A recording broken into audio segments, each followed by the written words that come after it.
কি রে বেটা, তুই এই জায়গায় দাঁড়াইছিস, তোর আমি সব জায়গায় খুঁজতেছি, এই জায়গায় তুই কি করস? কি রে তুই এই জায়গায় এই সময়?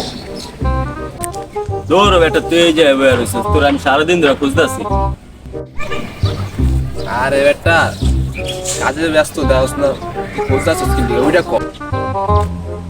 আরে বেটা, মাথার ভিতরে সারাদিন ধরে একটা প্রশ্ন ঘুরতেছে, তাহলে এই প্রশ্নের উত্তরটা দে। কি প্রশ্ন তোর যে তুই সব জায়গায় আমার খুঁজতেছিস? দেওয়াস না একটা কাজ করতেছি, হপায় একটা কাজের ভিতরে আসলাম, কি লেগে তুই আমার ডাকলি এত? তাহলে কত বৃষ্টির দিনে এত বৃষ্টি চমকে কি লেগে? ধর বেটা, এটা কোনো প্রশ্ন হইলো? এই জানোস না তুই? আরে বেটা তুই এটাই বুঝিস নাই, বৃষ্টির দিনে বারবার ওই বিজলি চমকায়া বারবার দেখে লাইট মাইরা, যে কোন জায়গায় শুকনা আছে ওই জায়গায় পানি দিতে হবে না, নাহলে শুকনা থেকে যাবো না। আরে বেটা ঠিকই, এটা তো ভাইটা দেখিনি।